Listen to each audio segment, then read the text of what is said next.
Wanadhani asibongo lala. Tumejamu sijifanye uja notice.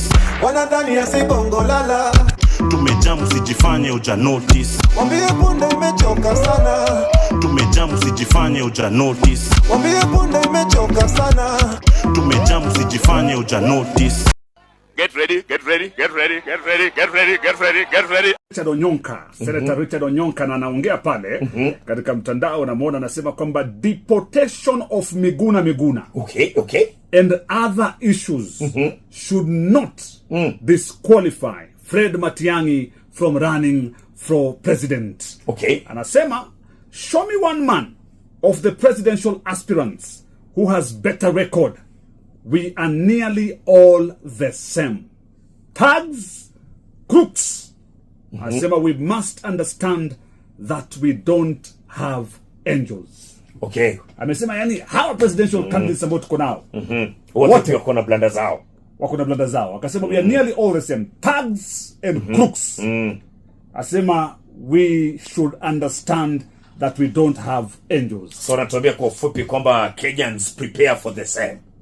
Just prepare for the same dish. Hiyo statement prepare for the same buffet. Inanchoma roho yangu. Hiyo statement inanchoma. Na ikataa sana. I tend to agree with my brother Onyonka. Nakubaliana naye by the way. Na ikataa sana hiyo statement Mashume. Na ikataa sana. Ndio kweli Omar. Because ndio hiyo ambayo wanasiasa wanapenda kutuweka katika cup fulani. Katika kikombe fulani ama inaitwa nini ile mkoba. Mkoba fulani ya kikapu basket. Kwamba hawa ndo tuko nao na hawa wote ni wezi, ni thugs and crooked. So hatuna mtu mwingine, lazima tuelewe hivyo. Tuko na watu wengine. Wako wapi? Na kuuliza Mwashumbe. Ndio. Omtata. Kesi zake ni gani? Umesikia wewe? No, Omtata amekuwa mfisadi wapi? Ameiba nani? Ameua nani? Omtata jukumu lake kubwa hapa nchini Kenya limekuwa ni kutetea katiba. Hayuko pale kwa thugs. Ni kutetea katiba. Lakini hayuko kwa thugs and crooks. Lakini si anafai. Anafai. Omtata is also pia vying for president. Ndio maana anasema hapa Onyonka kwamba ati anasema hapa. Si amesema hapa kabisa. Show me one of the presidential aspirants who has a better record. Akasema we are nearly all the same, thugs and crooks. Okia Omtata sijamsikia kwa thugs. So we can answer Onyonka kumwambia kwamba Okia Omtata. Yes. Na ametangaza kwamba anataka azma ya uraisi. Kabisa. So, na kama ametangaza anataka azma ya uraisi. Yes. Swali, do Kenyans want Okia Omtata as the president? Hilo ndo swali. Are they going to vote for Okia Omtata as the president? Lakini are they ready for Okia Omtata as president? Hilo ndo swali. If they are not ready, why? Hiyo ndo swali. But usijaribu kutuweka kwa mahali kusema ati wote ndio hawa wezi tu, ati ni hawa. Anaitwa Maraga. Amesema anataka kuwa rais ama hajasema? Amesema pia anataka kuwa rais. Umemsikia kwa mahali ya thugs na crooks? Can Maraga pull the same crowd the way Matiang'i alipull crowd upande wa Kisii? Hilo ndo swali. Sean, can he pull the same crowd? Hilo ndo swali. So if we cannot pull the same crowd ile ambayo Matiang'i alipull, why? Hilo ndo swali. Lakini usijaribu kutuambia kwamba ati wale tuko nao ni wezi tu, lazima mchague kati ya hawa wezi. Wako watu wazuri katika community. Msituambie lazima mchague, ati lazima Wakenya mchague kati ya hawa wezi. Msituambie hivyo. Sio lazima. And under his tenure, Miguna's deportation. True. Under his tenure, Rivayala bodies that we've still never gotten answers to. Yes. Under his tenure, shutdown of local media. Sorry, Shakahola. Yes, Shakahola as well. So yeah, I'm just trying to reconcile those two. And you said, welcome to Gusii, Dr. Matiang'i. That's the same Dr. Matiang'i. Let me tell you, the moment you changed Chapter 6 of the Kenyan Constitution, you lowered the bar. Let me ask, why are you discussing Matiang'i? Discuss William Ruto.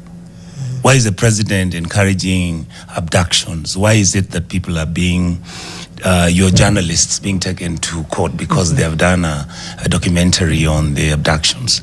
Why are we having 100 billion being stolen and nothing happens? I am not saying that we shouldn't interrogate Matiang'i. What I'm saying is we reduce the threshold in such a manner that we accepted that until somebody has been proven guilty, they are innocent until they are proven guilty. My position is it is Matiang'i's responsibility to be accountable, to be answerable, and he will be explaining to Kenyans why those things happened, if they did happen. My position is very simple. I've said this publicly before. I think he mishandled the Miguna scenario. I have mentioned in public and said I think Miguna deserves an apology from him unequivocally, and I think it is important for him to explain the circumstances under which those decisions was being made. Does it exonerate himself from those issues? My answer is no. Should that disqualify him from running for president? No. Why? Because show me one of the guys running for president who has better record, worse record. We are nearly all the same. Thugs, crooks, and something in between. That has been my position. So I'm arguing. I mean, let me give you an example. Look at Donald Trump. He's been convicted as a rapist. He's been convicted as somebody who has broken 20, 30 laws. He has been convicted of crimes except against humanity, but all sorts of crimes. And yet in reality, even the same standard which is high in the US, Trump went on and won elections, and that is it. So I'm not justifying Fred's behavior. What I am saying is we must methodically understand that we do not have angels. Even me. I mean, if you went into my closet and checked out what was in there, you'd most probably be shocked. And yet I'm constantly discussing and saying, listen, we can do it better. We don't have to steal. Okay, maybe I've stolen once or twice, maybe small, or maybe I didn't. But I'm saying we must stop this issue of pontificating and carrying an attitude as if we are looking for Jesus Christ who's going to come and save everybody in the world. That's so then my let's let Ruto run. Continue running. My attitude is take the two if you think they're both criminals and let's judge them fairly. Because that's my attitude. here you are, you're saying Yes. that, you have so much criticism against William Ruto. He's the president. And then you say, okay, so here is William Ruto, he is so wrong, but here is Matiang'i, but what's wrong? No, with but Matiang'i? Ruto is the president. But you want Matiang'i to become Ruto president. is the president. My argument And is you want this. Matiang'i to become president. Absolutely. If you look at what I would call, quote unquote, the crimes of Ruto and Matiang'i is 10%. That's all I'm saying. Because he's not yet president. No, because if you look at the issues which are raised, let me tell you this. We do not have a government agency that has got the responsibility to tell us what happens here in River Yala. You guys talk about it. All right? You guys have not even been able to do a documentary to see somebody saying, yes, I saw Matiang'i give these orders, these instructions. You are just talking about hypothetical. Not hypothetical. But wait, Latif, wait. Senator, it's not But the truth, let me finish, then you come in. But what I am saying, and I repeat this, he's accountable. When the time comes for him to explain to the Kenyans, he will be. When he when he is launching a presidential bid, Yes. is that not the time to be accountable? When he was No, in office, he is I not think a candidate yet. When he was in office, He's I think not he a was candidate. accountable. He's- When he left office, I think still accountable. Now, Absolutely. as a private citizen, still accountable. But he's been out of office for 3 years. Has anybody arrested him or taken him to court for any crimes? Does that mean he's not accountable? No, not really. But I'm answering the question, has anybody, shouldn't we have, if you have Oscar Sudi saying Matiang'i has done all this and this, again, Oscar Sudi are in government. So get the evidence and charge the guy. I mean, let's be fair. You see, Latif, I'm not saying Fred is an angel, but what I am saying is if you look and compare with the people that we have, and you look and compare with the people in administration, if some of the things I know, I was to sit here and start talking about them, you people would think I've gone crazy. And yet that is the reality of our politics. Our politics is dysfunctional to the extent that it is very difficult to take a candidate or an individual who's in political power today and find one who has a clean record. Would you like to have one? Who, me? No. Would you like to have our next leader to be somebody who is at least above this political reproach? In terms of? Currently, all this dirty water that we're saying, all of them are muddied. In fact, not just mud, there are feces all over them, right? That's what you're saying.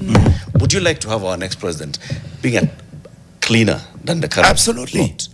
Okay. That is why I'm saying let the nominations take place. If Matiang'i is the presidential candidate, let him answer questions about his behavior before, when he was a cabinet minister and after he left, and then let him answer the questions for himself and let Kenyans judge him and decide whether they're going to vote or not. Mariam and Eric, what's the threshold for clean? That's the thing. So I'm I just don't curious to think have there's the- any perfect person, and I don't think it's a matter of pontification and wanting some angel to run for president, but it is fair to ask ourselves, when you see red flags and you ignore them, you don't have anyone to blame but yourself. Before President William Ruto got into power, a lot of the same questions could be asked about his integrity, about his past. All of those questions could be asked, but largely the country ignored them, voted him in. Okay, we're here now. If we do the same with Dr. Matiang'i, who do we then come to blame? My argument is very simple. You still have a record of both these individuals. You can have a record of William Ruto and have a record of Matiang'i in terms of performance. I mean, you can take the issue of raising Matiang'i's character and what happened when he's the Minister for Interior. But look at Matiang'i. When he was the Minister for ICT, which you've raised, that he actually behaved badly when the reason why, and I'm not answering for him, I'm just giving the interpretation I got when these events were happening. All your media houses refused to move from analog to digital. Not all.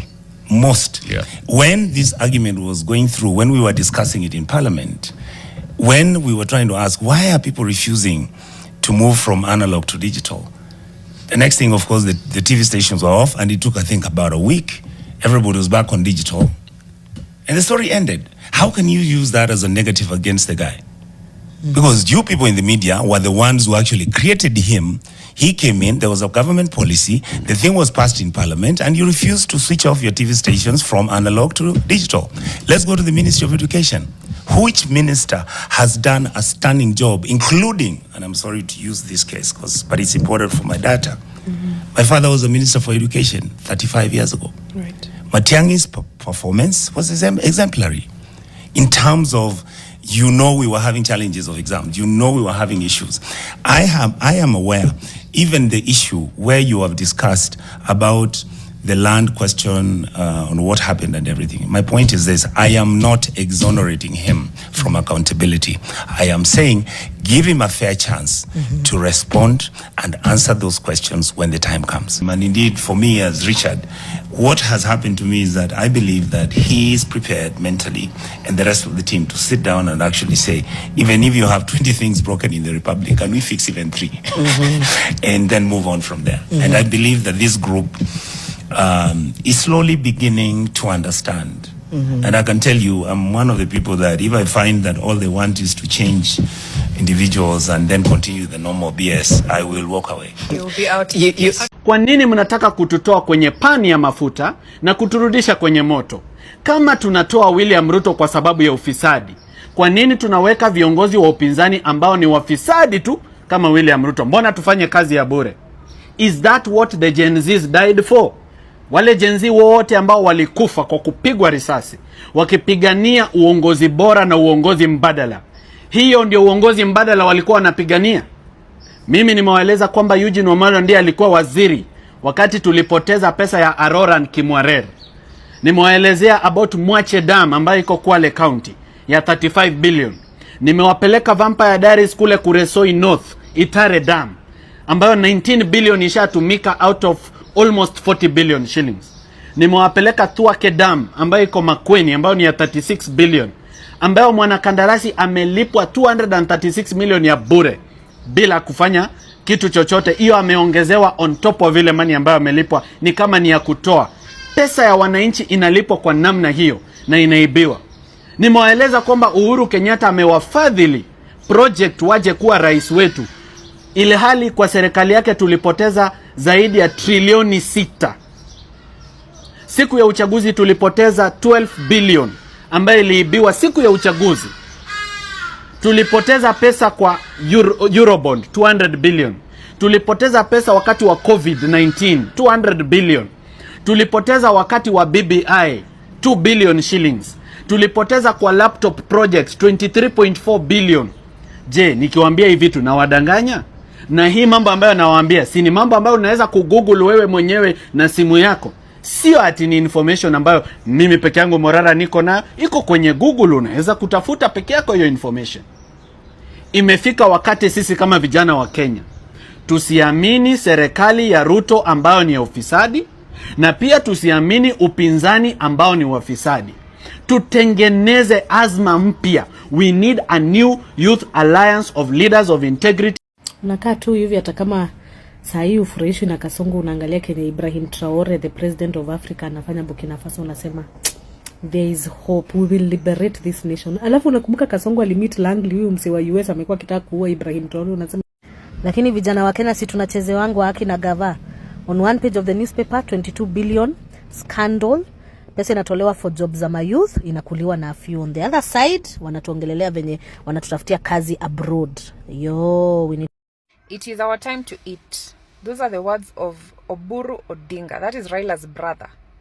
Amesema it is their time to eat. Na akisema ni time ya kukula, my brothers and sisters from Western, hamanishi yeye na nyinyi. Anamanisha yeye na familia yao na their acquaintances. Wale watu wamesaidiana nao, wanafanya nao kazi 1-2-1-2. Those are the people they are eating with. Iyo keki si yenyu nyinyi wote. That is their cake. Theirs and their families, their children, and not you. Wewe hakuna mali unaingilia kwa hiyo kukula. Mkae mkijua hivyo. Wanakula peke yao. Mtoto wake si alipelekwa akafanya kazi State House. Wewe wako wapi? Tafakari hayo. When will Kenyans eat? Sisi tutakula lini? Barua toka jana Moki na Kenyatta wanauliza kama Kenya na vitu zina happen in country ikifika 2027 na uko 18 plus tukupate bila kura. Ai, utatuambia unaishi wapi? Utatuambia unataka nani apeleke Ruto nyumbani? Kiongozi wa Kenya kwanza ni nani? Ni Ruto. Kwa hivyo shetani katika hii Kenya ni nani? Ni Ruto. Na ueleze mpaka mjilani yako, ueleze mtoto wako, ueleze mtuku wako aelewe kwamba shetani wa Kenya ni nani? Ni Ruto. Kwa hivyo kila siku asubuhi ukiamka unasema ashindwe. Huyu Ruto mumwambie tumechoka naye. Kama inatakana tubadilishe katiba ni kupunguza miaka ya Ruto, sio kuongeza atifike 7. We cannot wait to get an opportunity kutuma huyu mtu nyumbani kwa sababu kazi imemshinda. Ruto tunataka kwanza kupunguza term yake. Kama ingewezekana hii mwaka ingeisha kama huyu mtu amekaa kwa kiti. Aende nyumbani, kazi imemshinda. You like me, why them a fight me. You like me, chewing a bone, bite.